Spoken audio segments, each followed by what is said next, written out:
स्वर्गीय पिता, पढ़े जाने वाले वचन को तो आशीष कर। आज शाम तो हमसे बातें कर। जो लोग उपस्थित हैं प्रभु, हर एक को तेरे पनाह में रखते हैं। जबकि हमने खुदावन सोमवार की जगह ये मीटिंग गुरुवार करी है, ये दिक्कत है बहुत लोगों को कि जिनको सोमवार छुट्टी थी वो नहीं आ पाएंगे। लेकिन प्रभु अनुग्रह कर कि उन्हें भी समय मिले, और भी जो लोग अधिक आना चाहते हैं या आ सकते हैं तेरे वचन के बरबस, तो उनको लेकर आएगा, हम विश्वास करते हैं।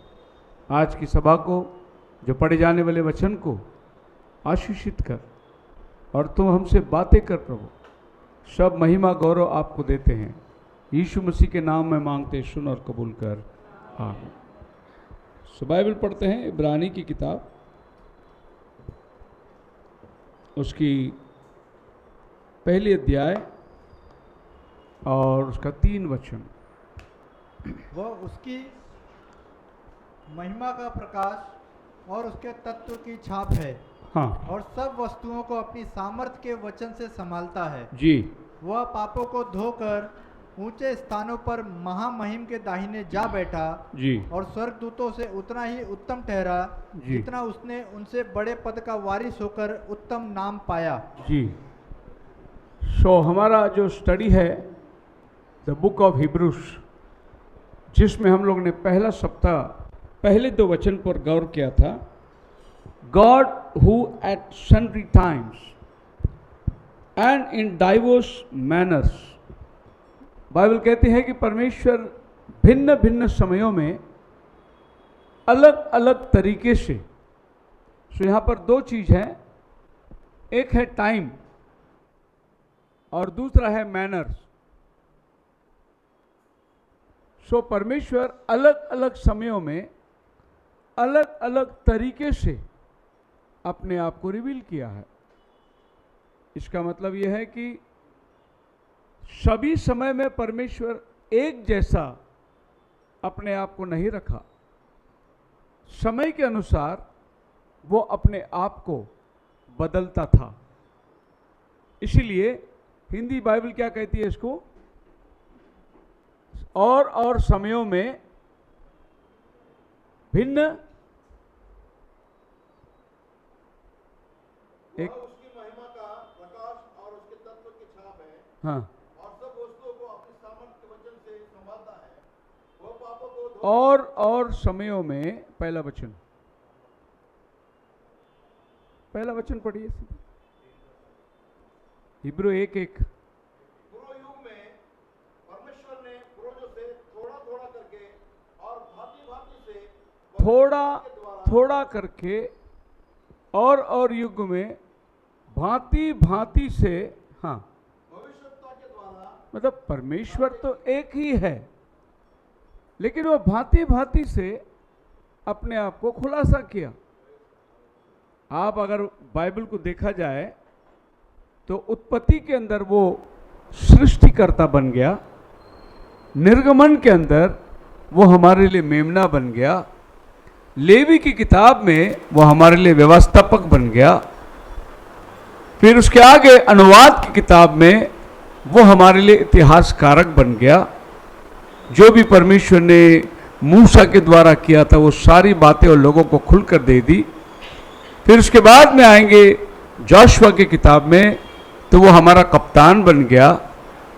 ऐसे आप हर बाइबल की किताब खोल के देखोगे तो प्रभु वो समय के अंदर अलग अलग तरीके से अपने आप को प्रकट किया।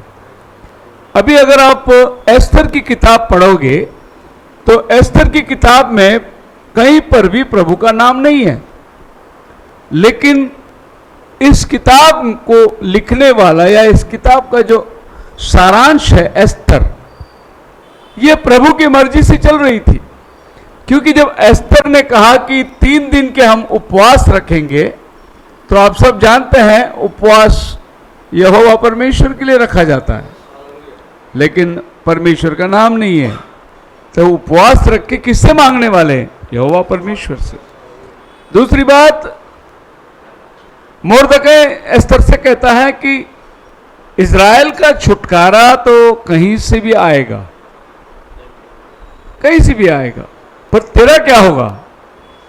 कहीं से भी नहीं आता। इज़राइल का छुटकारा केवल परमेश्वर ही करेगा, यहोवा ही करेगा। लेकिन बगैर नाम लिए परमेश्वर की सारी घटनाओं को हम देख सकते हैं। और एस्तर की किताब को आप पढ़ोगे तो इसकी जो स्टोरी बनती है वो पूरी सारांश जो है स्टोरी का, उसका मात्र बिंदु परमेश्वर अपने लोगों की रक्षा करता है। कैसे रक्षा करता है? वो गुप्त रूप में अपने आप को प्रकट किया। और एस्तर को जो पाला उसका नाम था मोर्दकै, जो उसके मामा थे। अब मोर्दकै जो है एस्तर को कहा कि तू जा रानी बन के, शायद पर राजा तुझे पसंद करे और तेरे द्वारा इज़राइल का कोई भलाई हो सकता है। तो उसने एस्तर को तैयार करके भेजा। राजा ने एस्तर को चुन लिया। लेकिन इसी मोर्दकै के खिलाफ एक और आदमी था जिसका नाम था हामान। और हामान क्या करता था? यह यहूदियों को किसी भी तरीके से मार डालने की कोशिश कर रहा था। तो हामान और मोर्दकै के बीच में एस्तर रानी है। अभी हामान ने सोचा कि यहूदियों को मार डाले, लेकिन परमेश्वर यहूदियों को बचाता है। मैं इस किताब का विषय इसलिए बोल रहा हूं कि बगैर परमेश्वर का नाम, काम पूरा परमेश्वर का है। परमेश्वर का नाम है ही नहीं उसमें, लेकिन काम पूरा उसका ही है। तो फिर क्या हुआ? एक दिन राजा बेचैन हो गया और राजा को नींद नहीं आई। तो राजा ने अपने मंत्री से कहा कि भाई कोई कहानी सुनाओ यार मुझे, ताकि मेरे को नींद आए। जैसे बच्चे लोग कहते हैं कि भाई कोई स्टोरी बनाओ। तो अब ये आदमी जो राजा को स्टोरी सुनाने वाला है वो लाइब्रेरी में गया और बहुत सारी किताबें थी लाइब्रेरी के अंदर अलमारी पे। उसने एक किताब इसमें से निकाली कि भाई चलो राजा को स्टोरी सुनाएंगे। और ये किताब जो निकाली उसमें मोर्दकै का नाम निकला। और मोर्दकै का नाम क्या निकला कि एक दिन राजा को मारने के लिए दरबार में कोई चर्चा कर रहे थे। मोर्दकै सुन लिया और मोर्दकै ने जाके राजा को खबर दे दी एस्तर के द्वारा कि भाई तुझे मारने के लिए प्लान बना रहे हैं। और राजा बच गया। अब राजा पूछता है अपने मंत्री से कि इस आदमी मोर्दकै को कोई इनाम दिया क्या तुम लोग? बोले नहीं, कुछ नहीं किया। क्यों नहीं इनाम दिया? क्योंकि दरबार में हामान बैठा हुआ है, वो यहूदी को इनाम नहीं देगा। ये बात को उन्होंने छुपा दी। लेकिन इंसान छुपाना चाहेगा, काम तो प्रभु कर रहा है। प्रभु ने उस बात को खोल दिया। तो राजा ने हामान को बुलाया और बोला कि हामान, अगर किसी ने राजा की जान बचाई हो तो उसको कैसे हम लोग सत्कार करना है, उसको इनाम देना है। तो हामान क्या सोचा, मेरे सिवा और कौन हो सकता है? मतलब ये राजा के सामने खड़ा रहने वाला मैं है, मेरे। तो हामान ने बोला उसको गधे पर बिठाना है, उसको पूरी शहर घुमाना है, उसको माला पहनाना है, उसका सत्कार करना है और ऐसा ऐलान करना है कि राजा के साथ जो भलाई करेगा उसकी ऐसी ही प्रशंसा होगी। तो हामान ने, राजा ने हामान को बोला जा ऐसा ही कर मोर्दकै के लिए। और जब मोर्दकै एक नंबर का दुश्मन, लेकिन अब हामान मजबूर हो गया, जी राजा। अब उसको जाके मोर्दकै को बिठा के गधे पे घुमाना पड़ा, उसको हार पहनाना पड़ा, उसकी प्रशंसा करनी पड़ी कि राजा ने जिसके साथ भलाई जब हुई हो उसकी ऐसी प्रशंसा होगी। तो आपको मालूम है ये राजा का नींद किसने बेचैन किया? खुदावन ने बेचैन किया। फिर ये आदमी को किताब निकालने के लिए किसने बनाया उसका? इसके हाथ में कोई और किताब लग सकती थी, इसने वही किताब निकाल के क्यों पढ़ा? जबकि ये आदमी यहूदी नहीं था, ये आदमी राजा का दरबार में रहने वाला। तो ये सब प्लान को आप देखिए, कौन इसके पीछे है, किसका हाथ है इसके पीछे? यहोवा परमेश्वर का हाथ है। फिर इसका मतलब यह है कि एस्तर की किताब में वो हमारा छुड़ाने वाला बन गया। सो एस्तर रानी ने पूरी नाम का त्यौहार को रखा। पूरी ये त्यौहार आज भी इजराइल मनाती है और बड़ी छुट्टी का दिन ऐलान किया गया है। राजा ने ऐलान किया कि यहूदियों का त्यौहार ये मनाया जाए, और यहूदी लोग आज अन्य जाति के द्वारा चुना हुआ त्यौहार मना रहे हैं। और इस किताब में मैं बहुत गर्व करता हूँ, क्योंकि एस्तर की पहली अध्याय पहला वचन बाइबल कहता है, शेष नामक राजा के दिनों में हाँ ये बातें हुई। यह वही शेष है हाँ जो 127 प्रांतों पर हाँ अर्थात हिंदुस्तान से लेकर कुश देश तक राज्य करता था। Praise the Lord. हिंदुस्तान से लेकर कुश इथोपिया तक ये राजा राज्य करता था। इसका मतलब एस्तर रानी हिंदुस्तान पे एक दिन राज्य करती थी। Praise the Lord. मतलब ये हिंदुस्तान में हम मेहमान नहीं है, हम बाहर से आए हुए लोग नहीं हैं। हमारे बाइबल की रानी इस राज्य पे एक दिन राज्य कर रही थी, इसीलिए हिंदुस्तान का नाम बाइबल में है, और कोई शास्त्र में हिंदुस्तान का नाम नहीं है, लेकिन हमारे शास्त्र के अंदर हिंदुस्तान का नाम है। अगर आप इसको पढ़ो, इंग्लिश में पढ़ोगे, वेरी क्लियरली मेंशन, इंडिया से निकालकर इथोपिया तक। Praise the Lord. इंडिया से लेके भारत से लेकर कुश देश तक। भारत से लेकर आपको बाइबल बदलना पड़ेगा, हिंदुस्तान से लेकर, क्योंकि भरत जो है वो किसका नाम है?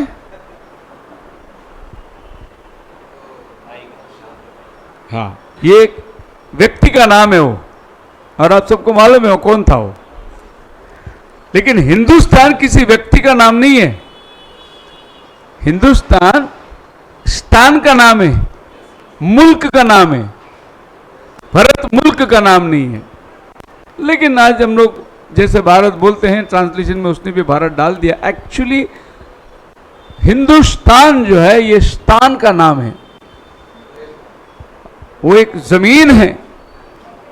फिर अगर आप इसको अच्छी तरीके विस्तार करोगे तो आपको यह पता चलेगा कि एक स्थान के नाम पे ये जाना जाता था। अभी आपको मैं बता रहा हूं कि हिंदू धर्म के रूप में नहीं जाना जाता था, स्थान के रूप में जाना जाता था। अब ये हिंदू नदी जो सिंध नदी है, वहां से इसका नाम हिंद पड़ा, और इसको हमारे नेहरू जी बहुत अच्छी तरीके से लिखते हैं डिस्कवरी ऑफ इंडिया इस किताब के अंदर, कि हमारा नाम जो है वो आर्यनिज्म होना चाहिए था, हिंदुइज्म नहीं होना चाहिए था। क्या होना चाहिए था? आर्यनिज्म, क्योंकि ये धर्म को आर्यन लोगों ने लेके आया, इसीलिए इसको आर्यनिज्म बोला। ऐसा हमारे देश के पहला प्रधानमंत्री, उसने एक किताब लिखा है कि हिंदुस्तान की खोज कैसी निकली। खैर, बाइबल हमें कहता है कि काम परमेश्वर का है। वैसे हर एक किताब के अंदर काम परमेश्वर का है। जब आप इब्रू को देखे जाएंगे तो बाइबल बोलता है समय समयों में भांति भांति करके खुदावन थोड़े थोड़े रूप में अपने आप को प्रकट कर रहा है। दूसरा वचन में लिखा है आखिरी दिनों में। क्या लिखा है? इन अंतिम दिनों में, अंतिम दिनों में। हाँ, हमसे पुत्र के द्वारा बातें की। अभी ये बात बहुत जानना जरूरी है। हम लोग जिस मैसेज के अंदर है, इस मैसेज को कहते हैं एंड टाइम मैसेज। अच्छा, एंड टाइम मैसेज जो है, जिसका हिंदी अर्थ है अंत के दिनों का संदेश या अंत समय का संदेश। अभी आप ध्यान रखना कि ये जो संदेश हम पालन कर रहे हैं या हम फॉलो कर रहे हैं, इसके बारे में पौलुस कहता है कि वो भांति भांति करके अलग अलग समयों में अपने आप को प्रकट किया। अंत के समय में, कौन सा समय में? अंतिम दिनों में। मतलब ये किताब लिखी गई 100 सदी के पहले, और आज ये किताब को पूरा 1900 साल पूरा हो गया है। 1900 साल पहले एक आदमी लिखता है कि अंत के दिनों में यीशु मसीह प्रकट हुआ। मतलब हम कौन से दिनों में जी रहे हैं फिर? अगर पौल अपने समय को अंत का समय कहता है, तो फिर हमारा समय क्या है? फिर अंत का समय शुरू कहां से हुआ? प्रेरितों के काम उसका 2 अध्याय और उसका 17 वचन को देखोगे तो पेंटिकोस का दिन, हाँ परमेश्वर कहता है हाँ कि अंत के दिनों में हाँ ऐसा होगा कि हाँ मैं अपना आत्मा सब मनुष्यों पर उंडेलूंगा हाँ और तुम्हारे बेटे और तुम्हारी बेटियां भविष्यवाणी करेगी हाँ। और तुम्हारे जवान कौन से समय में प्रभु आत्मा को उंडेलेगा? अंत के दिनों में अंत के दिनों में प्रभु अपना आत्मा को उंडेलूंगा। अभी बहुत से लोगों को आश्चर्य आता है और लोग पर क्या बोलते पता है? अरे वो एंड टाइम मैसेज वाले, उनके पास जाओ मत, ऐसा बोलते हैं। वो एंड टाइम का मैसेज का मतलब है सही समय का संदेश है। ये शुरुआत की संदेश नहीं है, ये बीज बोने का संदेश नहीं है, ये कटनी का संदेश है, ये आखिरी दिनों के अंदर। तो ये अंत का समय, अगर ये बाइबल के लिखने वालों को पता चला कि वो जो समय में जी रहे हैं उसका अंत का समय है, तो फिर आप और हम अब कौन से समय में आ गए हैं? सो आप देख सकते हैं कि अंत का दिन शुरुआत हुआ पेंतिकोस के दिन, जब पवित्र आत्मा उतर कर आई और पूछा गया कि ये क्या हो रहा है इनके साथ। तब पतरस ने कहा कि आज जो तुम देख रहे हो योवेल भविष्यद्वक्ता के द्वारा जो कहा गया था वो आज पूरा हो रहा है। सो योवेल भविष्यद्वक्ता के द्वारा क्या गया था कि अंत के दिनों में प्रभु अपने आत्मा को उंडेल देगा, और वही आत्मा आज लोगों के अंदर काम कर रहा है। जब ये संदेश सुना उसी दिन में 3000 लोगों ने विश्वास करके बपतिस्मा पाया। किस पे बपतिस्मा पे, किस में विश्वास किया? अंत के दिनों के संदेश पे विश्वास किया और उन्होंने बपतिस्मा लिया। बोलो हालेलुया। आप कौन से संदेश पर विश्वास किए? अंत के दिनों का संदेश पर विश्वास करके आपने बपतिस्मा लिया। तो अब ये समय है, अगर ये अंत का समय है 1900 साल पहले, तो अभी हम लोग जो बैठे हैं 2024 में, इसको क्या बोलेंगे? अगर आज से 1900 साल पहले बाइबल जो पवित्र आत्मा उतरी थी, अगर इसको अंत का समय बाइबल बोलता है, तो 2024 को क्या बोलोगे आप? अंत की घड़ी है, मतलब आखिरी क्षण है। इससे भी एक अच्छा वर्ड बोल सकते हैं हम लोग,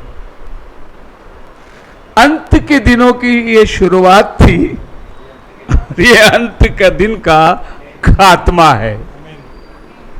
मतलब अंत का दिन को एक शुरुआत होना है और एक खत्मा भी होना है। आज की तारीख क्या थी? 26 तारीख। 26 तारीख की शुरुआत हुई, सुबह सूर्य उदय हुआ, अभी सूर्य ढल गया। 26 तारीख का अंत, मतलब एक दिन का शुरुआत होता है और एक अंत होता है। तो अंत का दिन का शुरुआत हुआ था पेंतिकोस का दिन, हमारे साथ साथ अंत का दिन का खात्मा हो रहा है। बोलो हालेलुया। कितनी भेद भरी बातें हैं, और ये भेद भरी बातें प्रभु साधारण लोगों को समझा रहा है, जबकि ज्ञानी लोग पढ़े हैं जिनको अंत का समय का संदेश ही नहीं मालूम है, लेकिन प्रभु हम जैसे साधारण लोगों को समझा रहा है। सो दूसरा वचन में ऐसे हमने जाना कि इन दिनों में वो अपने पुत्र यीशु मसीह whom appointed higher of all things, जिसको उसने सब वस्तुओं का वारिस बनाया, हाँ, सारी वस्तुओं का वारिस ठहराया, हाँ, और उसी के द्वारा उसने सारी सृष्टि की रचना की है। उसी के द्वारा उसने सारी सृष्टि की रचना की है। मतलब यह हुआ कि ये अंत के दिनों में वो अपने पुत्र को भेज दिया, और अपने पुत्र के द्वारा उसने सारी वस्तु, जितने भी चीज जो बनाए गए, उसका वारिस ठहराया। क्या बनाया? उसका वारिस का मतलब मालूम है ना? हकदार। तो मेरा वारिस कौन? मेरा जमीन जायदाद खाएगा, मेरा वारिस खाएगा। तो वारिस का मतलब हमारे बच्चे, हकदार जो होता है। सो यीशु मसीह को वारिस बनाया। किस चीज का वारिस? तमाम पृथ्वी की जो रचना है, ये पेड़, ये पौधे, ये सूरज, ये चांद, ये सितारे, ये पृथ्वी, ये समुद्र, जो कुछ है दिखने में आता है, ये सब का वारिस उसने यीशु मसीह को बनाया। इसीलिए यीशु मसीह मत्ती 28 में क्या कहता है? मत्ती 28:19 बपतिस्मा ले ली, उसके ऊपर का वचन से आप पढ़िए। मुझे लगता है कि आप 18 वचन पढ़िए। यीशु ने उनके पास आकर कहा, स्वर्ग और पृथ्वी का सारा अधिकार मुझे दिया गया है। स्वर्ग और पृथ्वी का सारा अधिकार मुझे दिया गया है, इसको बोलते हैं वारिस। क्या बोलते हैं? प्रभु यीशु मसीह ये बोलने का मतलब क्या है? ये सब अधिकार मुझे दिया गया, मतलब मैं वारिस हूं, मैं हकदार हूं, इसका अधिकार मेरा है, ये मेरा बाप का प्रॉपर्टी है, सब चीजों का अधिकार मुझे दिया गया है। सो मसीह में मेरे प्रिय लोगों, लोग ये वचन को पढ़कर ये सोचेंगे देने वाला अलग है। देखो देखो, यीशु बोलते सब मुझे दिया गया, मतलब देने वाला पिता है ना, ऐसा बोलो। नहीं तो ऐसा बोलेंगे, आप क्या प्रार्थना में अंत करते हैं? ये सारी प्रार्थना मैं प्रभु यीशु मसीह के नाम से मांगता हूं। तो वो तुरंत पूछते किससे मांगेगी? पिता से मांगेंगे ना।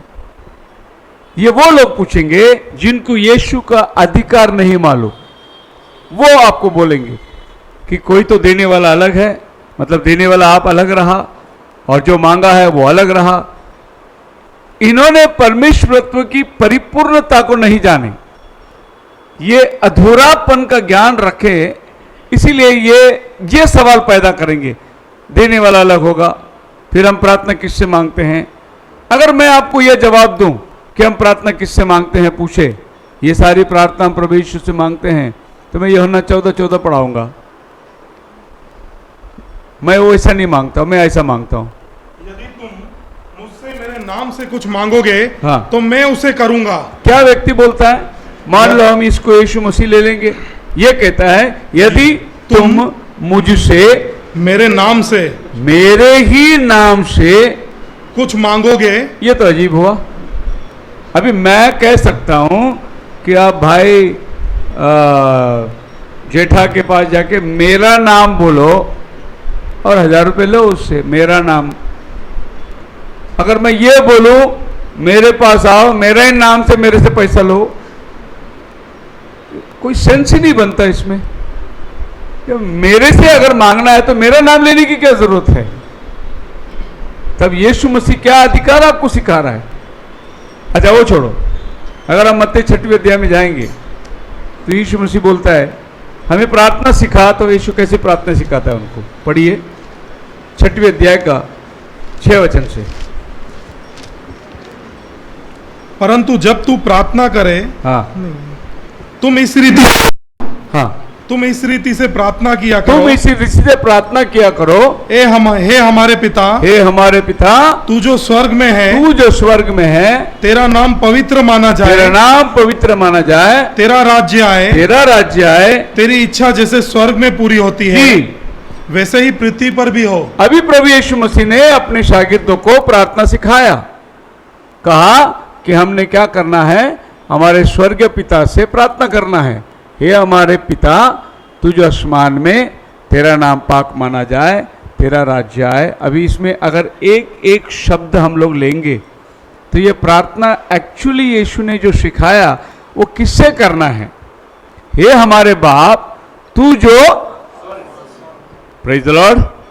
अभी यूहन्ना 3:13 पढ़ो, देखो आसमान में कौन है? कोई स्वर्ग पर नहीं चढ़ा, हाँ, केवल वही जो स्वर्ग से उतरा, हाँ। अर्थात मनुष्य का पुत्र जो स्वर्ग में है। अभी अगर कोई बोलता मेरे को पिता स्वर्ग में है, मैं बोलूंगा नहीं है, क्योंकि कोई स्वर्ग पे चढ़ा ही नहीं। Praise the Lord. कौन चढ़ा स्वर्ग पे? वही जो उतरा, और वो स्वर्ग में है, लेकिन अभी वो पानी में खड़ा है, वो बपतिस्मा के लिए खड़ा है यूहन्ना के साथ में। लेकिन बाइबल बोलता है अभी वो इस वक्त किधर है? स्वर्ग में भी है। बोलो हालेलुया। अभी आप ये तो, हे हमारे बाप, तू जो आसमान में। अब तू जो आसमान में, एक बात रखें कि आसमान में यीशु के सिवा कोई भी नहीं है। दूसरा, हे हमारे बाप, हे हमारे, अच्छा यूहन्ना 10:30 पढ़िए, यूहन्ना 10:30। मैं और पिता एक है। अभी गला बाप किसको बोलूं मैं? यीशु बोलता मैं ही बाप है। हे हमारे बाप, यीशु बोलता मैं और बाप प्रेज़ द लॉर्ड। अच्छा, ए हमारे बाप तू जो आसमान में, तेरा नाम पाक माना जाए। अब जब बाइबल बोलती है तेरा नाम पाक माना जाए, तो फिर फिलिपियों की किताब 2 अध्याय का 9 और 10 क्या कहती है?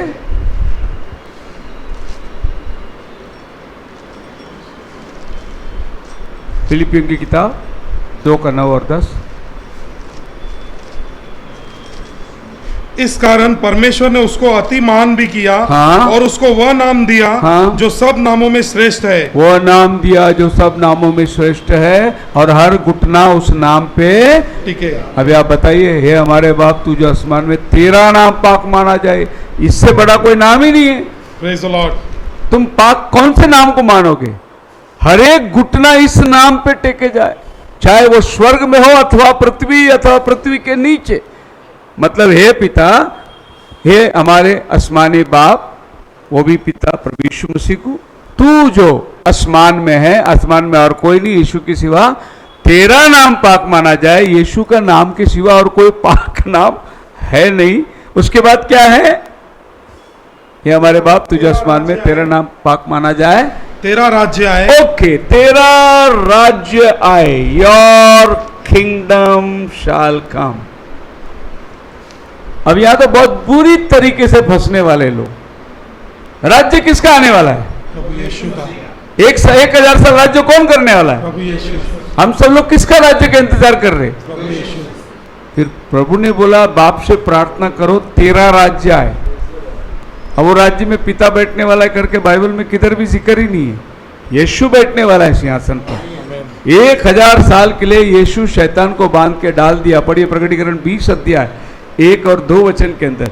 और फिर मैंने हाँ, एक स्वर्गदूत को स्वर्ग से उतरते देखा, हाँ, जिसके हाथ में अथाह कुंड की कुंजी हाँ, और एक बड़ी जंजीर थी। हाँ, उसने उस अजगर अर्थात पुराने सांप को, जो इब्लिस और शैतान है, पकड़ के 1000 वर्ष के लिए बांध दिया। 1000 वर्ष के लिए उसको डाल दिया। अब वो 1000 वर्ष जब शैतान गड्ढे में डाल दिया गया, यीशु मसीह पृथ्वी में राज्य कर रहा है। Praise the Lord। यीशु का सिंहासन पृथ्वी पर लगा है। किसके राज्य के बारे में हम बात कर रहे हैं? यीशु ने अपने चेलों को क्या कहा? हमें क्या मिलेगा? यीशु ने कहा तुम मेरे साथ 12 गोत्रों के ऊपर राज्य करोगे। फिर यीशु मसीह ने वायदा क्या किया? प्रकटीकरण 3 अध्याय का 20 वचन में क्या वायदा किया? जो जय पाए वो मेरे साथ मेरे सिंहासन पर बैठेगा, जैसा मैं भी जय पाकर पिता के साथ उसके सिंहासन पर बैठ गया। मतलब प्रभु आपको अपने सिंहासन पर बिठा रहा है, अपना राज्य और सत्ता का आपको सहभागी बना रहा है। आप मेरे साथ हैं। आमीन। सो ये जो भी, अगर साधारण बात में कहूं तो बाइबल का हर एक वचन जो है आपको यीशु को दर्शाना चाहिए। Praise the Lord। आपको यीशु के पास लेके जाना चाहिए। अगर आपको यीशु नजर नहीं आता हर बात में, तो फिर आपको बाइबल दोबारा पढ़ना पड़ेगा। क्योंकि बाइबल सिर्फ इब्रानी 2 में क्या पढ़ा? सारी पृथ्वी उसके वंश में कर दिया गया, जिसके द्वारा उसकी सबकी रचना हुई। मतलब यह है कि अगर ये सारा पृथ्वी और तैनात यीशु के वंश में हुआ, इसका वारिस यीशु मसीह है। अब बात यहां खत्म नहीं होती। फिर आप पढ़ के देखिए इब्रू 1-2 के अंदर खुलासा कैसा होता है। इन अंतिम दिनों में हमसे पुत्र के द्वारा बातें की, जी, जिसे उसने सारी वस्तु का वारिस ठहराया, जिसे उसने सारे वस्तु का वारिस ठहराया, और उसी के द्वारा उसने सारी सृष्टि की रचना की है। यीशु के द्वारा ही उसने सब सृष्टि की रचना करी है। आमीन। मतलब ये सृष्टि जो काम में आया है, इसका मूल कारण यीशु है। नहीं तो ये पृथ्वी बनने की कोई जरूरत, ये जो कुछ आप देखते हैं ये किसके लिए बना गया? यीशु के लिए बनाया गया। ये खाली एक वचन नहीं कहता। यूहन्ना 1 अध्याय उसका 2-3 वचन के अंदर यही कहा गया है। कोलोसियों की किताब उसकी 1 अध्याय के अंदर 26-27 में यही किया गया है। ये सब बातें मिलकर प्रभु यीशु मसीह के लिए ही बनाया गया है। यही बाइबल गवाही देती है। आप मेरे साथ हैं? आमीन। बोलो हालेलुया। अब हम लोग 3रा वचन पर जाएंगे। बड़ा ही प्यारा वचन है। Who being the brightness of 3रा वचन पढ़िए। वह उसकी महिमा का प्रकाश हाँ। और उसके तत्व की छाप है, उसका तत्व का छाप है, और सब वस्तुओं को हाँ। अपनी सामर्थ के वचन से जी। संभालता है। जी। वह पापों को धोकर हाँ। ऊंचे स्थानों पर मां महिम के हाँ। दाहिने जा बैठा, हाँ। और स्वर्गदूतों से उतना ही उत्तम ठहरा, हाँ। जितना उसने उनसे बड़े पद का वारिस होकर। ठीक है, इसको हम लोग बड़े धीमे से जाएंगे। और ये एक एक लाइन जो है ना बहुत इंपॉर्टेंट है। आप ऐसे अगर पढ़ के चले जाएंगे तो इसमें इतना खजाना है कि वो खजाना खोलते खोलते अभी तो ये एक वचन पूरा नहीं कर सकेंगे, 1 घंटा ऐसे ही चले जाएगा, क्योंकि मैं इसके एक एक शब्द के ऊपर आपका ध्यान लेके जाना चाहता हूँ। बाइबल का एक एक मात्रा जो है ना वो बहुत महत्वपूर्ण है और बहुत भेद भरी बातें उसमें छिपी हुई है। अगर आप बाइबल का पहला वचन पढ़ ले तो क्या कहता है? आदि में परमेश्वर ने आकाश और पृथ्वी की रचना करी। अब ये आदि आ गई, अब आदि आ गई का मतलब शुरुआत हो गया, लेकिन परमेश्वर को शुरुआत है ही नहीं, तो फिर आपको आदि से भी पहले जाना पड़ेगा। ये खोजने के लिए जिस परमेश्वर ने आदि कहा वो उसकी आदि कभी हुई, वो कब शुरुआत हुआ। और जब आप वहां चले जाओगे तो आप अनंत काल में चले जाओगे। जब आप अनंत काल में चले जाओगे तो आप क्या देखोगे कि परमेश्वर को शुरुआत है ही नहीं। अगर उसको शुरुआत हुआ तो फिर वो परमेश्वर ही नहीं हो सकता। वो परमेश्वर होने के लिए उसकी एक शुरुआत थी। और यही चीज मैंने पिछले दिनों में अपने संदेश में बताया था कि परमेश्वर को जब आराधना करने के लिए कोई था ही नहीं तो वो परमेश्वर ही नहीं था। ये सुनकर एक पास्टर ने सवाल उठाया, अरे ये कैसा प्रचार करता है, परमेश्वर ही नहीं था बोलता ही। तो मैंने बोला मैं क्या बोला उसको अच्छे से सुनो, अच्छे से बताओ। जब आप इस वर्ड को लेते हो गॉड या परमेश्वर, इसका मतलब क्या है? एन ऑब्जेक्ट ऑफ वर्शिप, आराधना करने का एक वस्तु। अगर कोई वस्तु नहीं है तो आप आराधना कैसे कर सकते हैं? इसीलिए बहुत से धर्म और मजहब के अंदर एक मूर्त रखा जाता है और उसको देख के उपासना करना है। मतलब यह है, अगर समझो मैं भगवान को अगरबत्ती चढ़ाना चाहता हूं तो फिर मैं अगरबत्ती लेके क्या घूमते रहूं क्या? तो मैं जाकर एक मूर्त के सामने खड़े रहकर उसको चढ़ाऊंगा, मतलब मैंने भगवान को चढ़ाया। अगर जो लोग भगवान को मानते ही नहीं, मूर्त है करके, वो क्या करते? उनके पास भी कुछ ना कुछ उपाय है। अगर आप विवेकानंद के पास जाएंगे, परमानंद का जो शिक्षण है वो भगवान है ही नहीं, मूर्त नहीं है। लेकिन आप जाएंगे कन्याकुमारी में तो बड़ा अजीब सा आपको मिलेगा।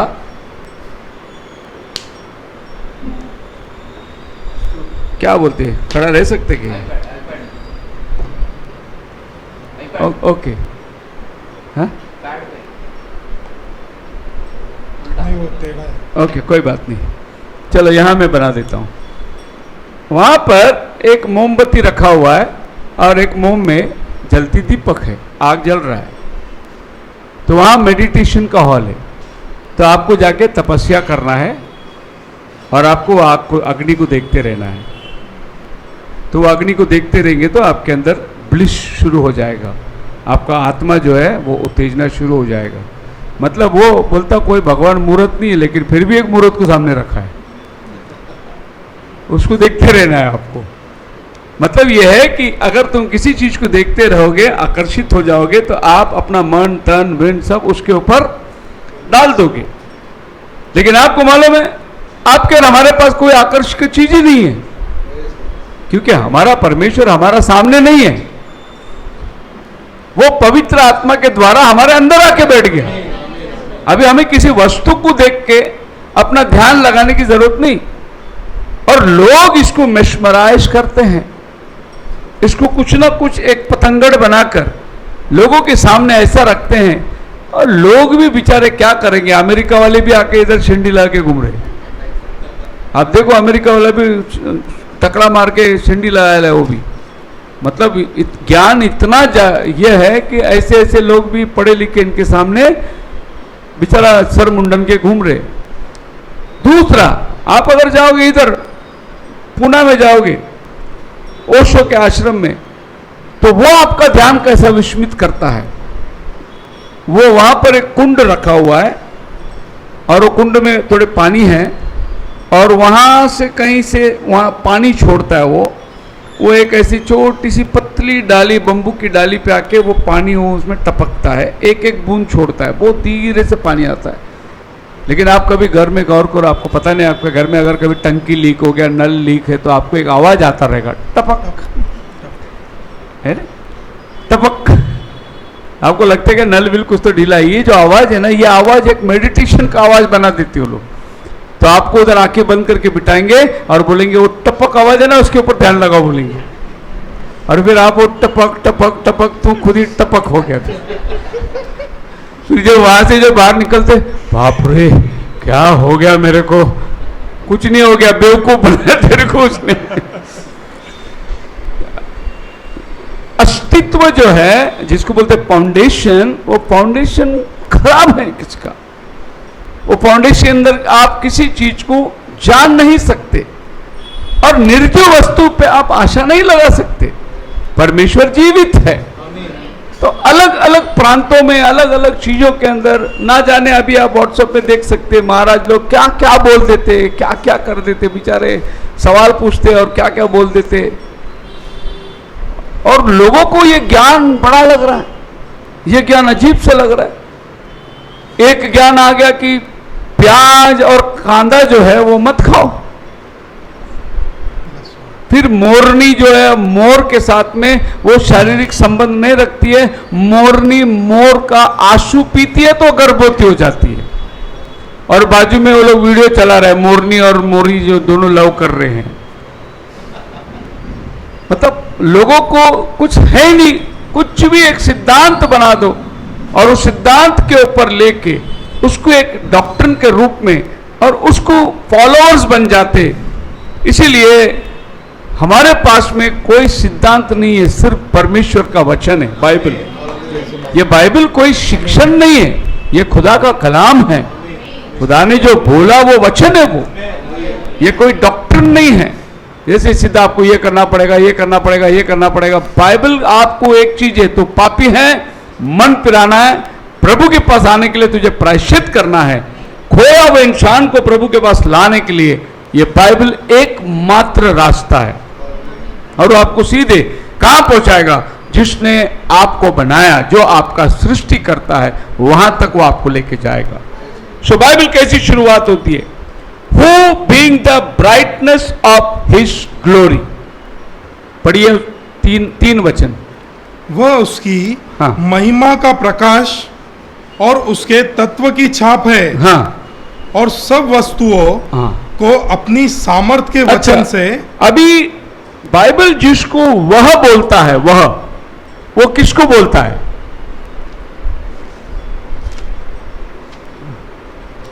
बाइबल जिसको वह बोलता है, इंग्लिश में क्या लिखा है?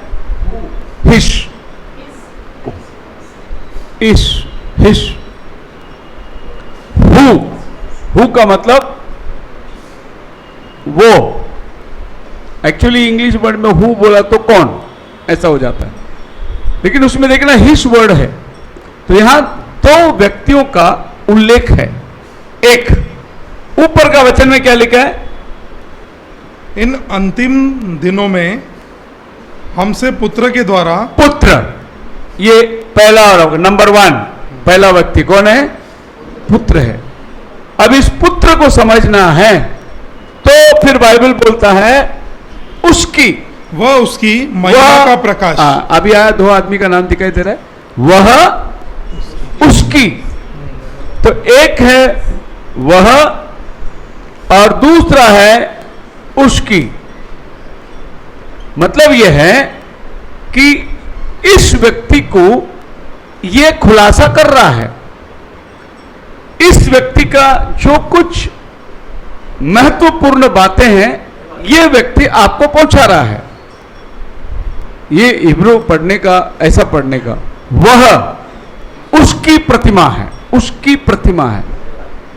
अभी अगर आप मेरे को बोलोगे वह उसका, अभी आप जेरी को बोलोगे वो इसका बेटा है, वो उसका, मतलब दो व्यक्ति का बाइबल यहां जिक्र करता है, एक वह और एक उसकी। अब ये जो उल्लेख करने के टाइम पे आपको इसमें क्या समझ में आता है वो जानना बहुत जरूरी है। तो सबसे पहली चीज जो बाइबल बतलाती है, उसका ब्राइटनेस, तेजोमय, क्या है? वह उसकी इंग्लिश में महिमा का प्रकाश।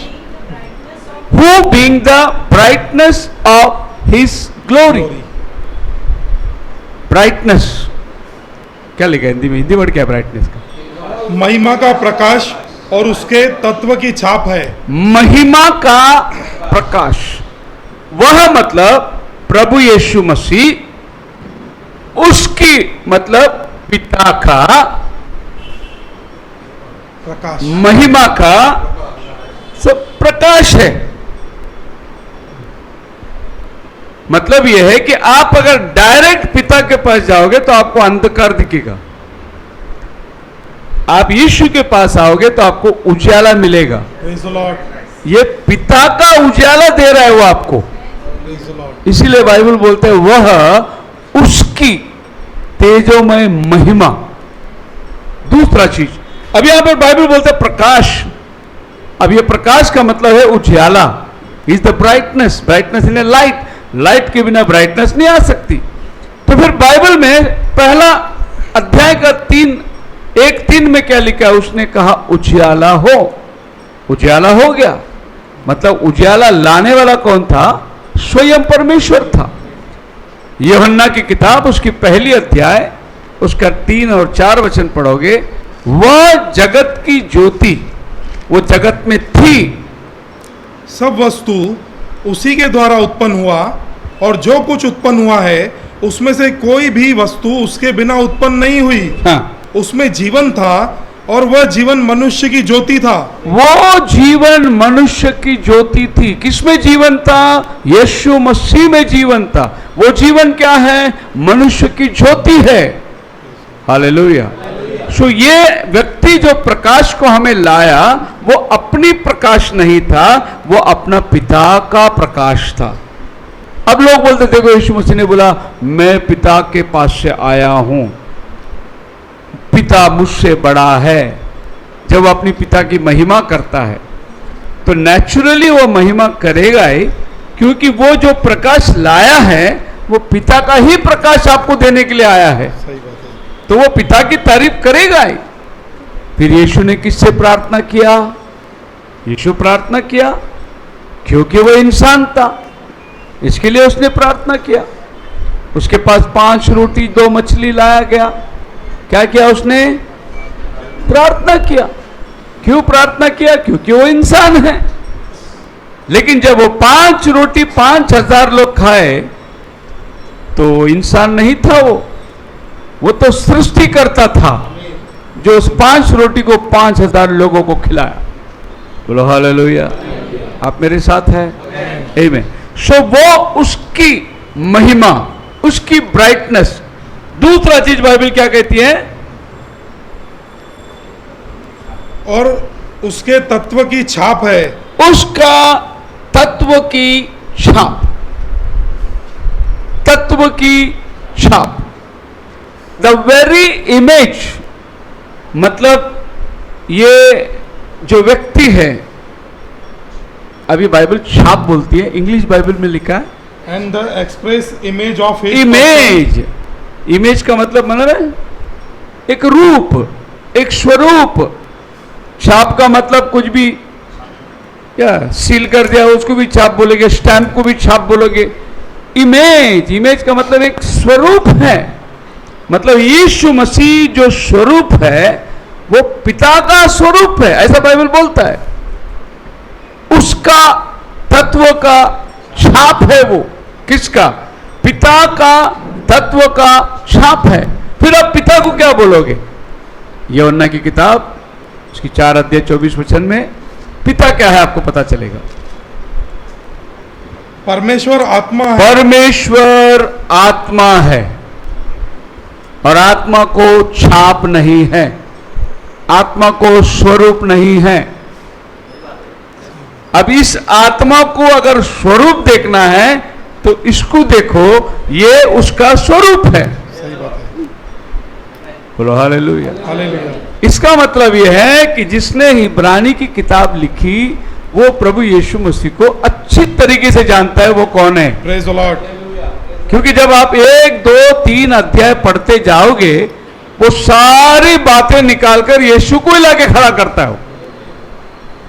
आप 7वां अध्याय में आ जाइए, क्या बोलती है बाइबल। मेलकीसेदेक का नाम है। ये मलकीसिदेक हाँ शालेम का राजा हाँ और परम प्रधान परमेश्वर का याजक हाँ सर्वदा याजक बना रहता है। जी। जब अब्राहम राजाओं को मार तो हम लोग आएंगे इस पे, लेकिन अगर ये मेलकीसेदेक की बात होती है तो आज हमारे मसीह दुनिया में बहुत उलझने हैं। बाइबल कहता है वो शालेम का राजा है। Praise the Lord. तो कहते हैं कि वो शालेम जो गांव था उसका राजा था जो अब्राहम को मिलने के लिए आया, ऐसा लोग बोलते हैं। मतलब वो लिटरल राजा था। फिर बाइबल में लिखता है वो हमेशा का याजक था, तो लोग बोलते हैं कि वो याजक था जो मिलने आया, लेकिन अब्राहम मिलने का टाइम याजक पद था ही नहीं। Praise the Lord. याजक पद तो लेवी पैदा होने के बाद याजक पद आया। तो अब्राहम तो खुद ही अपने परिवार का याजक था। अब्राहम किसी को बलिदान दे के मेरे लिए विनती करो करके नहीं बोलने का था, क्योंकि उस टाइम पे कोई था नहीं मध्यस्थ करने का। तो फिर याजक कौन है? प्रभु यीशु मसीह आपके लिए और हमारे लिए याजक बन गया। फिर दूसरा, मेलकीसेदेक को ना शुरुआत है ना अंत है, लेकिन आप बाइबल में जिसका भी नाम लो सबकी एक दिन पैदाइश है और एक दिन मरण है। लेकिन मेलकीसेदेक को पैदाइश भी नहीं और मरण भी नहीं। ये कौन हो सकता है? केवल प्रभु यीशु मसीह, जिसको शुरुआत नहीं है, जिसको खात्मा नहीं है। अगर यीशु मसीह मुर्दों में से जिंदा नहीं होता तो वो मर गया होता, उसकी एंड हो गई होती। लेकिन उसकी एंड नहीं है, वो तीसरे दिन मुर्दों में से जी उठा, तो उसकी शुरुआत भी नहीं, उसके खात्मा अंत भी नहीं, फिर उसको माँ बाप भी नहीं है। मेलकीसेदेक को ऐसा कौन आदमी है जो बिन माँ बाप का होगा? अब्राहम था जिसका दुनियावी माँ बाप नहीं थे, वो परमेश्वर ने मिट्टी से बनाया। उसके बाद जितने भी ये धरती में पैदा हुए सबको बाप है, सबको माँ है, लेकिन मेलकीसेदेक को माँ नहीं है और बाप नहीं है। कौन हो सकता है ये एक ही व्यक्ति इसको निभा सकता है, प्रभु यीशु मसीह। क्योंकि प्रभु यीशु मसीह एक ही व्यक्ति जिसने अपने बाप से पूछा कौन मेरा बाप। बाकी दुनिया में किसी की हिम्मत नहीं अपने बाप से पूछने कौन मेरा बाप, 2 लात मिलेगा। लेकिन यीशु यूसुफ से पूछता है कौन मेरा बाप, मैं मेरा बाप का काम करने आया हूं। Praise the Lord. तो फिर वो कौन हो सकता है? मेलकीसेदेक, जिसको मां नहीं बाप नहीं, प्रभु यीशु मसीह। जिसको कोई वंशावली नहीं, जिसको कोई लीनेज नहीं, मतलब वो यहूदियों में से आया जरूर, लेकिन आप उसको बोल नहीं सकते वो दाऊद का बेटा है, वो इब्राहिम का बेटा है। वो बन के आया, लेकिन उसके ऊपर कोई अधिकार हो नहीं सकती। उदाहरण के लिए अगर आप रोमन कैथोलिक लोग से पूछेंगे तो यीशु मसीह को वो लोग क्या मानते हैं? गॉड मानते हैं। और मरियम को लोग क्या मानते हैं? Mother of God. क्या मानते हैं? Mother of. अभी बताओ, अगर गॉड को मदर है तो वो कैसा गॉड हो गया? अभी ये गॉड को पैदा होने के लिए एक माँ है, तो फिर माँ गॉड से बड़ा हुआ कि नहीं बड़ा? इसके लिए रोमन कैथोलिक लोग बोलते हैं मेरे मदर मेरी के बारे में बात मत करो। लेकिन मैं आपको बाइबल से साफ बताऊंगा कि मदर मेरी भी पेंतीकोस्त का दिन बपतिस्मा लिया पाप की क्षमा के लिए। बाइबल गवाह देता है। वो 12 के अंदर वो बैठे थे और जिसके घर में ये लोग बैठे थे वो मरियम का ही घर था। जहां पर बपतिस्मा के उल्लेख हुआ मरियम के घर में बैठे थे लोग। सो मरियम भी अपनी प्रायश्चित के लिए उसको बपतिस्मा लेना है। मरियम खाली एक पात्र थी, वो परमेश्वर का गॉड नहीं बन सकती। अभी जैसे भगवान लोग को भी पुत्र है, उनको माता है, उनको भाई लोग है, उनको चाचा लोग है। परमेश्वर को कोई माँ नहीं, भाई नहीं, चाचा नहीं, पत्नी नहीं, कोई नहीं। परमेश्वर को भला कैसा पत्नी हो सकता? अगर समझो परमेश्वर भी पत्नी रखा, मैं भी पत्नी रखा, तो मेरे और परमेश्वर में क्या फर्क हुआ? सो परमेश्वर को कोई पत्नी नहीं हो सकता। वो सृष्टि करता है, उसने जो कुछ बनाया वो उसकी सृष्टि की रचना है। सो बाइबल जब बोलती है कि वो उसका तत्व का छाप है, उसका इमेज का एक प्रतिरूप है, मतलब अगर आपको गॉड को देखना है तो यीशु को देखना पड़ेगा, तभी आपको पता चलेगा कि गॉड का इमेज क्या होता है और कितना स्वाभाविक है। देखिए परमेश्वर, अभी अगर आप इस्लाम से पूछो, उन्होंने कोई इमेज नहीं दिया अल्लाह को, और अल्लाह के लिए उन्होंने कोई इमेज, इवन पैगंबर के लिए भी उन्होंने कोई इमेज नहीं दिया। अगर एक आदमी ने बीच में कार्टून बना के उसको मोहम्मद पैगंबर करके नाम लिखा था, बड़ा दंगा फसाद हो गया था, तुमने हमारा पैगंबर को कार्टून कैसा बनाया? लेकिन हम टीवी में अपना कार्टून लगा के देते, बाइबल का सीरियल कार्टून में देखो, है कि नहीं? अब्राहम को कार्टून, यीशु को कार्टून बना के हम लोग बच्चे लोग को स्टोरी सिखा रहे। एक्चुअली वो परमेश्वर का रियल इमेज नहीं है, लेकिन वो एक कहानी का प्रतिमा बनाने के लिए हम बच्चों को सिखा रहे हैं कि देखो ये बाइबल की स्टोरी है। लेकिन परमेश्वर को कोई अपना इमेज नहीं था। जब पहली बार वो इमेज बनाना चाहा तो उसने खुद अपने लिए एक इमेज बनाया। कहने का मतलब यह है कि परमेश्वर जो आत्मा है, सर्वव्यापी है, वो सर्वसमर्थ है, वो सर्व उपस्थित है। अब वो परमेश्वर इस आदम को बचाने के लिए कोई उपाय खुद नहीं कर सकता हो, इसीलिए उसको एक इंसान बनना पड़ा। परमेश्वर को इंसान बनना पड़ा। उसने अपने महिमा को छोड़कर ये धरती पे इंसान बना और इंसान बनकर आदम के साथ आया और आदम के साथ खाया पिया, उसके साथ रहा, और वो गिरा हुआ आदम को वो उठाकर तीसरे दिन मुर्दों में से जी उठकर वो वापस परमेश्वर के स्थान पे लेके आता है। अब आदम को बोलते हैं तू खुदा का बेटा है। बोलो हालेलुया। सो बाइबल बोलता है उसका तत्व का छाप है, upholding all things by his word of power, जो सब चीज को अपने वस्तु में, अपनी सामर्थ्य के वचन में बांध के रखता है। आप पढ़िए कोलोसियों की किताब, उसके पहली अध्याय 15 वचन। वह तो अदृश्य परमेश्वर का प्रतिरूप और सारी सृष्टि में पहलौठा है। जी, अदृश्य परमेश्वर का प्रतिरूप। अदृश्य परमेश्वर का मतलब क्या है? परमेश्वर दिखता नहीं है, लेकिन वो ना दिखने वाला परमेश्वर का प्रतिरूप वो प्रभु यीशु मसीह है। दूसरे शब्दों में यीशु मसीह परमेश्वर है, दिखता हुआ परमेश्वर है। और यहोवा परमेश्वर अदृश्य था, लेकिन उसने अपने लिए एक रूप बना लिया और वो रूप बनकर आ गया। अगर आप दुनियावी बातें में कहूं तो आपको पता है कि ये जो हीरो हीरोइन लोग होते हैं, ये लोग किसी पिक्चर में एक्टिंग करते हैं और किसी पिक्चर में बाप बन जाते हैं, है नहीं? किसी पिक्चर में वो मां की एक्टिंग कर रही है, वो सिर्फ एक्टिंग कर रही है, असली कुछ और है। वो पैसे के लिए, थोड़े समय के लिए, वो पिक्चर को पूरा करने के लिए एक नकाब पहनकर उसका रूप को धारण कर रहा है। और परमेश्वर ने भी युगों के अंदर अपने सामने आने के लिए उसको नकाब पहनना पड़ा, क्योंकि वो आपके सामने सीधा आके खड़ा नहीं रह सकता। परमेश्वर को कभी किसी ने देखा नहीं। यूहन्ना पहला अध्याय उसका 18 वचन पढ़ो। John chapter 1 verse 18।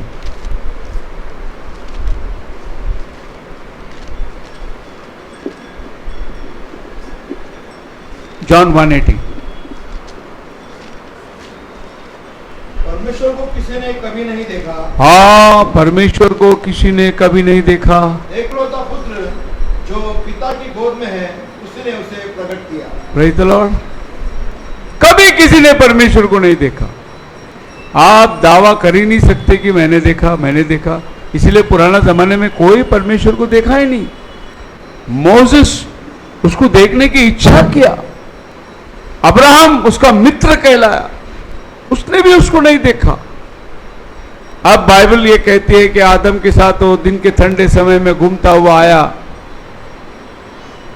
अगर आदम ने प्रभु को आमने सामने देखा होगा तो ये वचन झूठा ठहर जाएगा।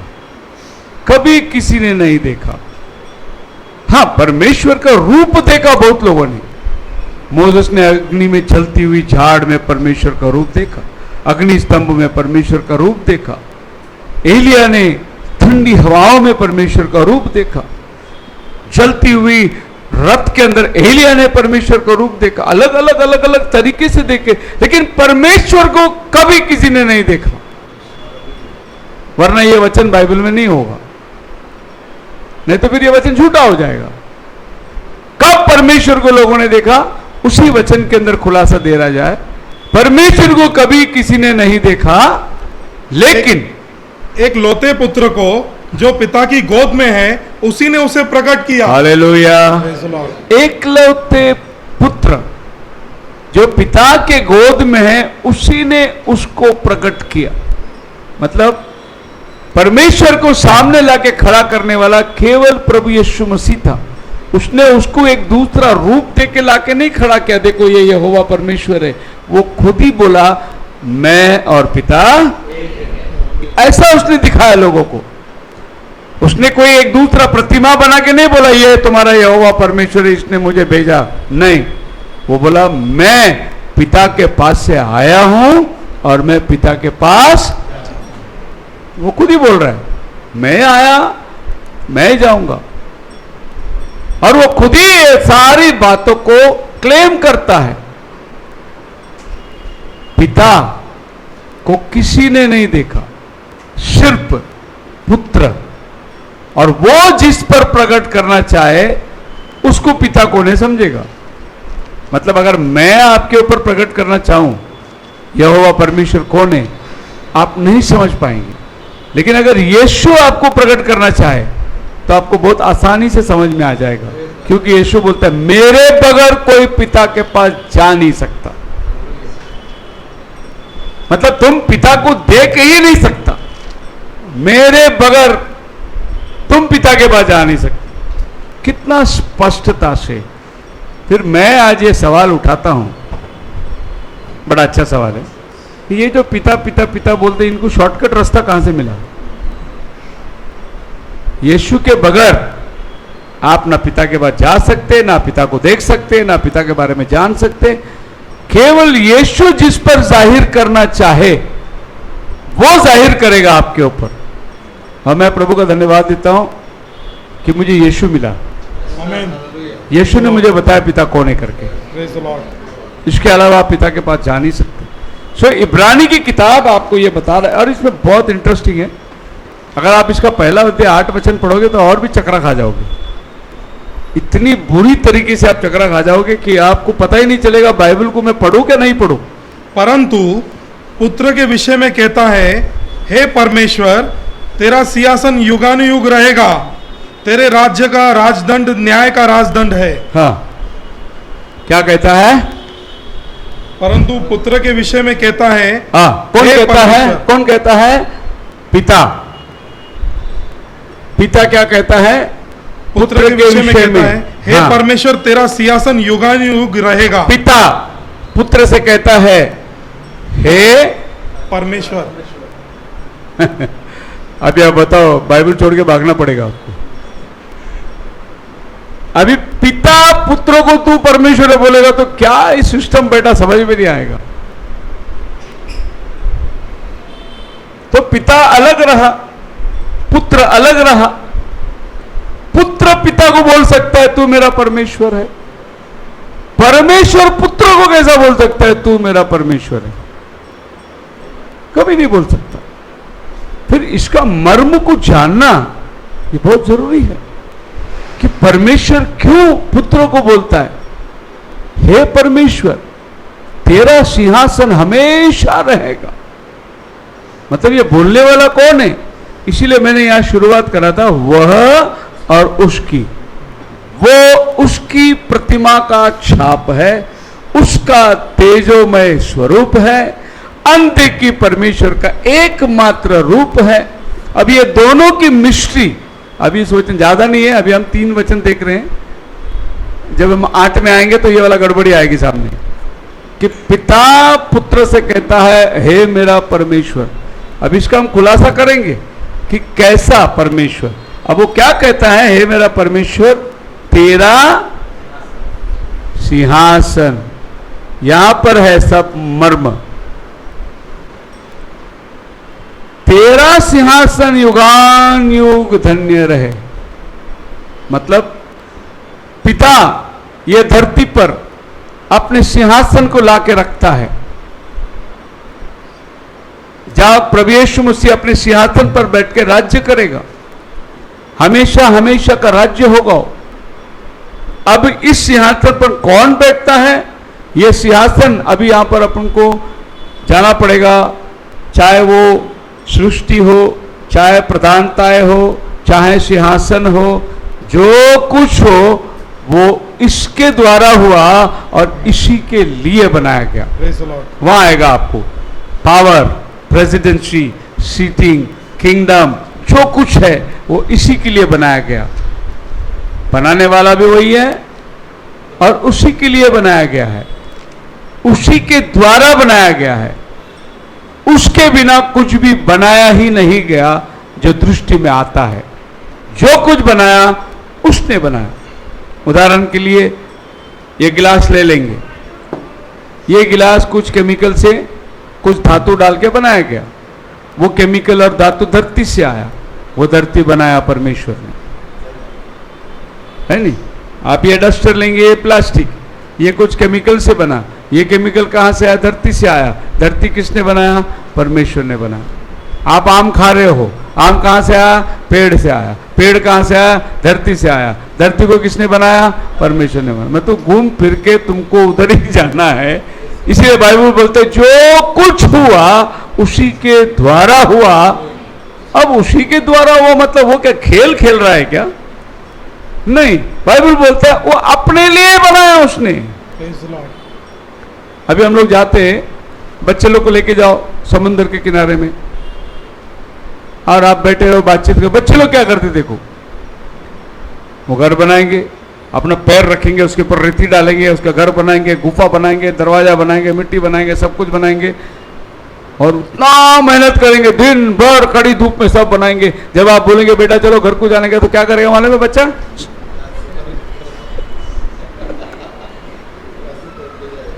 सवेरे से जितना मेहनत करके उसको बनाया, दिल लगा के, जब घर जाने का टाइम हुआ तो क्या हुआ?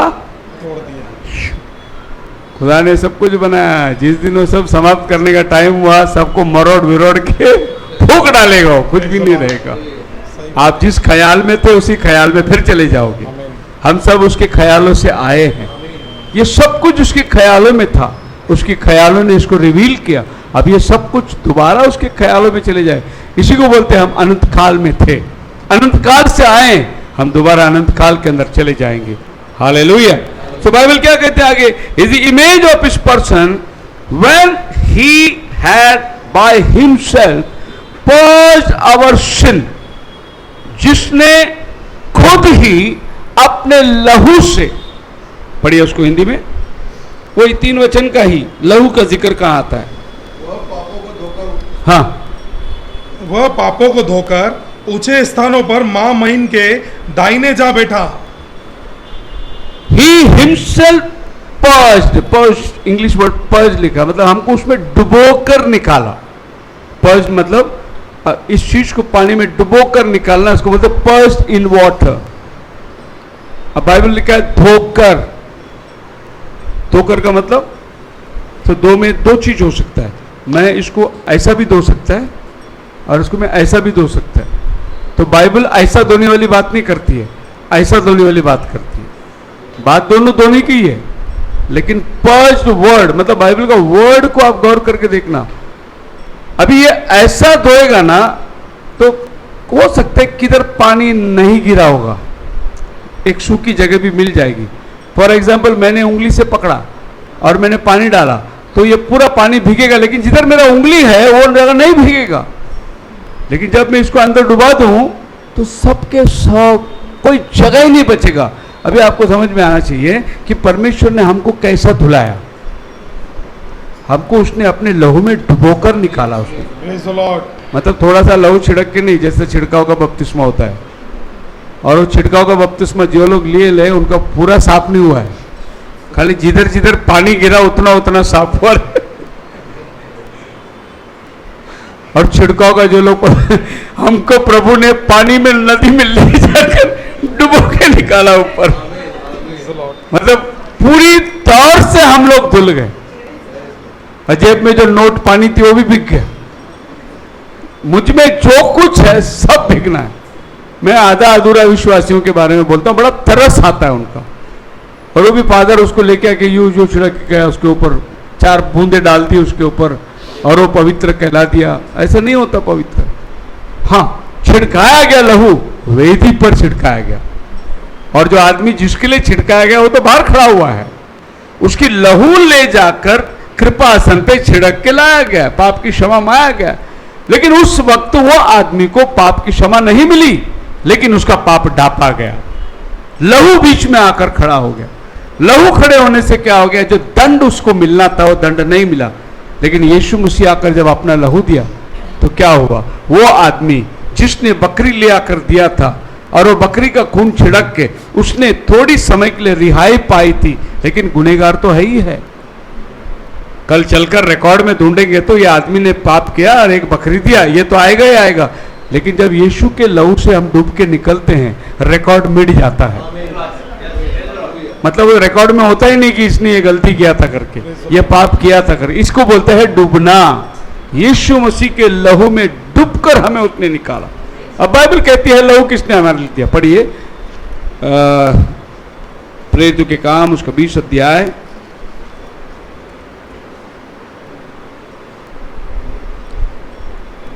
28 वचन।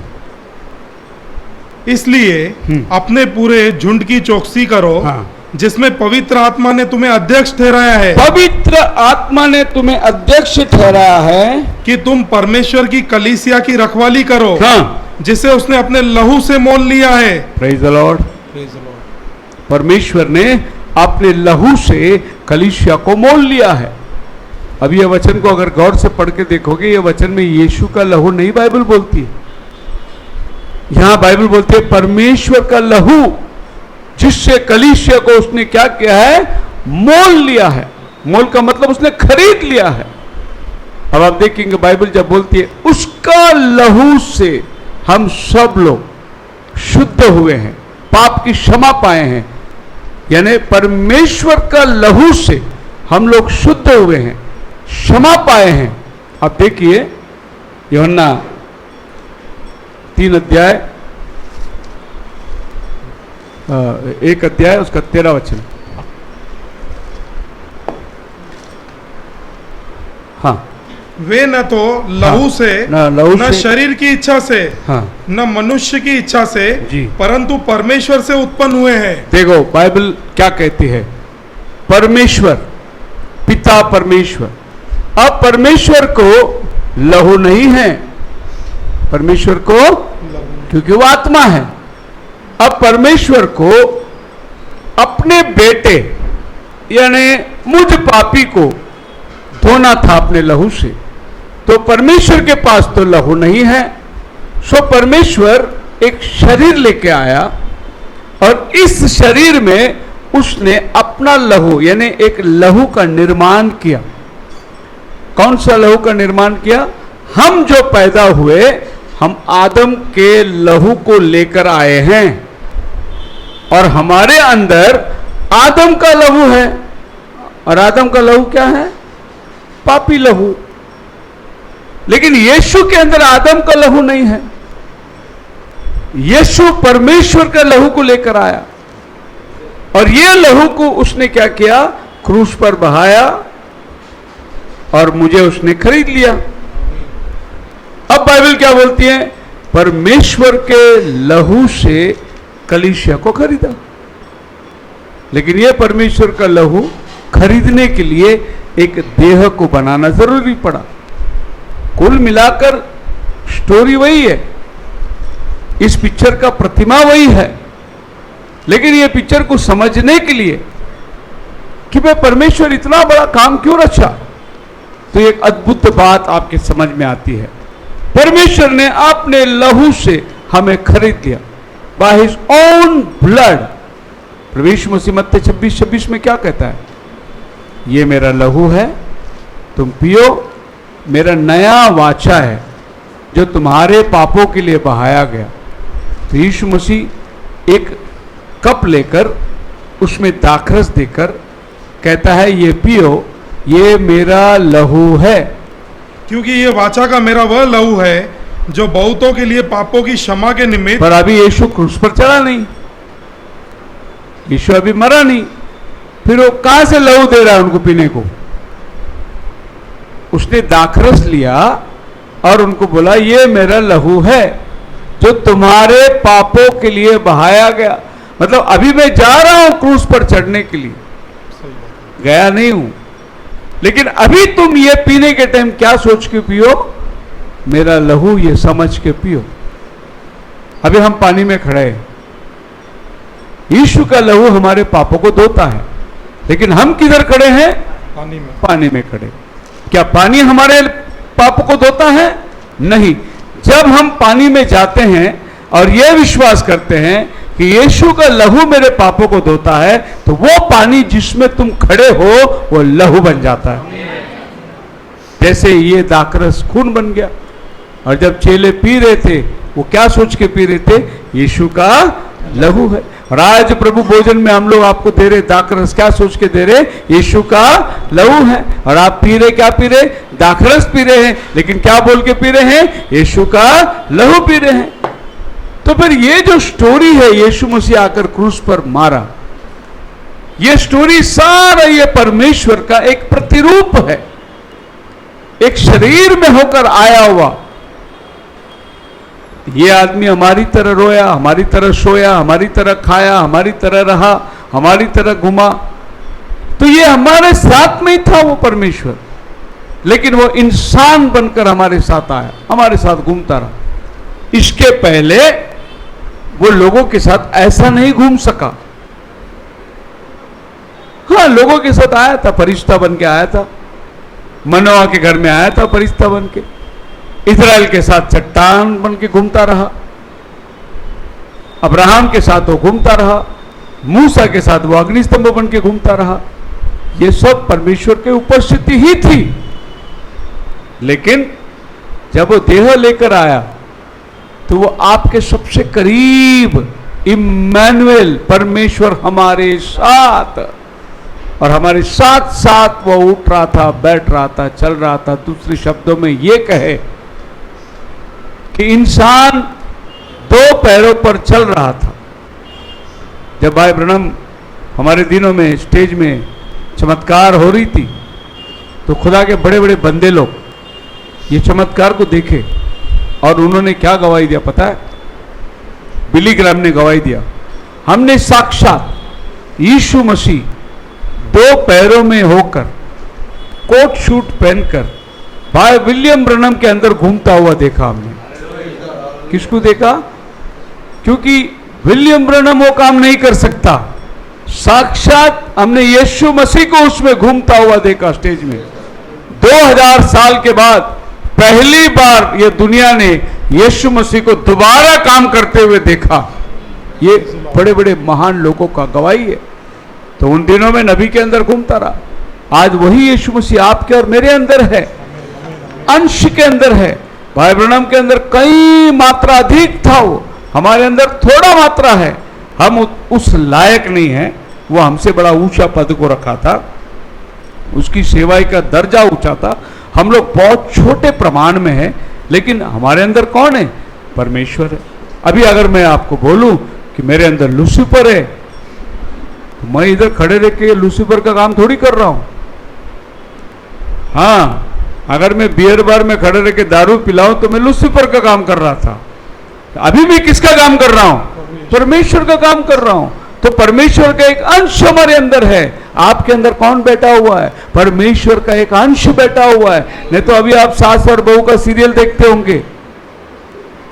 इधर क्यों बैठे आप? क्योंकि आपके अंदर एक परमेश्वर का भूख है, इसीलिए आप सब काम छोड़कर आप प्रभु के सानिध्य में आके बैठे हैं। अब बाहर का दुनिया देखो कैसे घूम रहे, कैसे चल रहे, क्या घाय गर्दी क्या हो रहा है उधर। वो दुनिया की आत्मा से भरे पड़े हैं। उधर व्यापारी जो है बेचारा वो बिजनेस के चक्कर में पड़ा है, वो सामने वाले का जेब कैसा काटो वो सोच के बैठा है। गिराक उधर खड़ा है, वो सोचता है कि और कम नहीं होएगा क्या, और कम नहीं होएगा क्या, वो उसका जेब काटने के चक्कर में वो बैठा है। क्या नहीं है दुनिया के अंदर, ये कौन सी आत्मा है? और आप वो सब छोड़ के इधर आके बैठे हुए हैं। आपके अंदर कौन सी आत्मा है? परमेश्वर का एक छोटा सा अंश जो आपको पुकार के लाया है। बोलो हालेलुया। हालेलुया। सो बाइबल क्या कहते हैं? He was the image and the brightness of that invisible God, by his blood, उसके लहू से उसने हमें डुबोया। और फिर क्या किया उसने? इब्रूस 1:3, वह पापों को धोकर ऊंचे स्थानों पर महामाइन के दाहिने जा बैठा। उसने हमारे पापों को दूर करके महामहिमा में कहां पर जाके बैठा? महामाइन के दाहिने। ये बात ध्यान रखना। ज्यादा करके आदमी लोग क्या पढ़ते मालूम है? पिता के दाहिने जाके बैठा। ज्यादातर लोग यही पढ़ेंगे। क्या पढ़ेंगे? पिता के दाहिने। इब्रू ऐसा नहीं बोलता। महामहिमा में के दाहिने जाके वो बैठा। महामहिमा में मतलब क्या है? इंग्लिश वर्ड क्या बोलते हैं इसको? The majesty, right hand majesty of, majesty. जब जज बैठता है अपनी कुर्सी पर उसको बोलते हैं योर मैजेस्टी, माय लॉर्ड।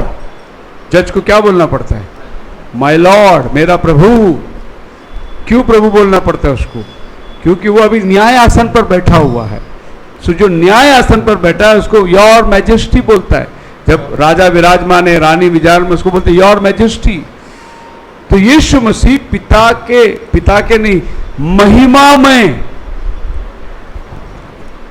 अभी ये वचन को अगर आप पढ़ोगे प्रेरितों के काम 7 अध्याय के अंदर, आखिरी वचन पढ़िए 55-56, प्रेरितों के काम 7 अध्याय। वहां पर भी स्टीफन देखता है यीशु मसीह को और परमेश्वर की महिमा को और यीशु को परमेश्वर के दाहिने ओर खड़ा हुआ देखा। यीशु को परमेश्वर के दाहिने ओर खड़ा देखा। देखो इधर भी राइट हैंड है, बराबर है? समझो ये परमेश्वर है और इसका राइट हैंड। अब ये बात बहुत जरूरी है कि बाइबल राइट हैंड की बात करती है। उसके दाहिने जा बैठा। दाहिना क्या चीज को दर्शाता है? एक सिंपल बातों में मैं आपको कहूं तो दाहिना क्या चीज को दर्शाता है? देखिए, आप अगर देखेंगे तो मेरा दाहिना हाथ का कलाकारी,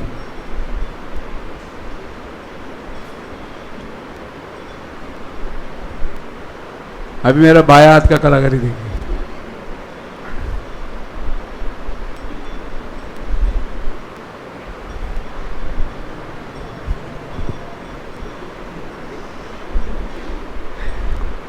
जो काम मेरा दाहिना हाथ किया वो काम मेरा बायां हाथ कर ही नहीं सकता। इसके लिए मैं इसको आज उल्लासनगर में छोड़ के जाऊंगा। नहीं छोड़ सकता, वो मेरा ही हाथ है। लेकिन ये हाथ को पावर है। और बाइबल में लिखा है अपना दाहिना हाथ को कला ही भूल जाए। अगर दाहिना हाथ का कला भूल गया ना तो मर गए सब। अगर ये दाहिना हाथ में अपना कला भूल गया, वो बात और है, कोई लेफ्टी है तो वो लेफ्टी हाथ का कला भूल जाएगा। लेकिन दाहिना हाथ का मतलब है सामर्थ्य, पावर। इसको बाइबल खुद ही बोलता है। पढ़िए मरकुस की किताब उसके 14 अध्याय 62 वचन। Mark chapter 14 verse 62।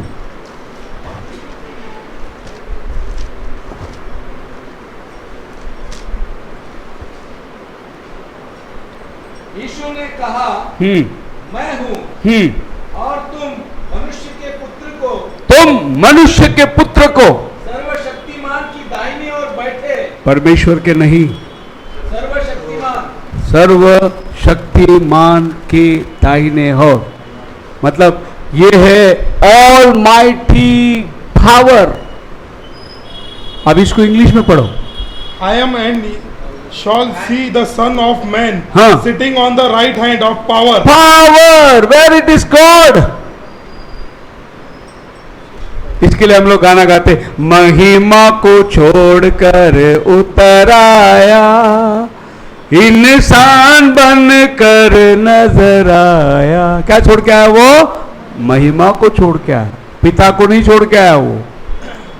वो अपनी महिमा, अपनी तेजोमय परमेश्वरत्व, ताकत, सामर्थ्य, प्रधानता है, वो सब छोड़कर एक साधारण इंसान बनकर आपके बीच में आया।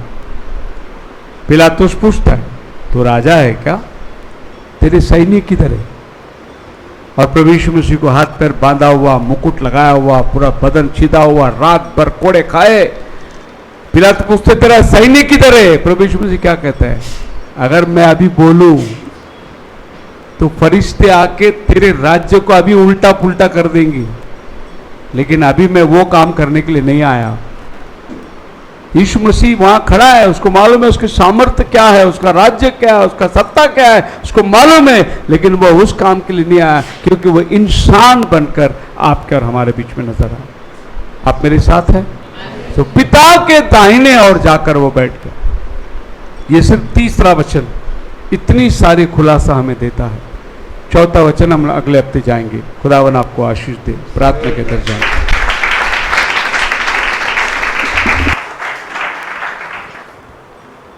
सब लोग खड़े हो जाएंगे।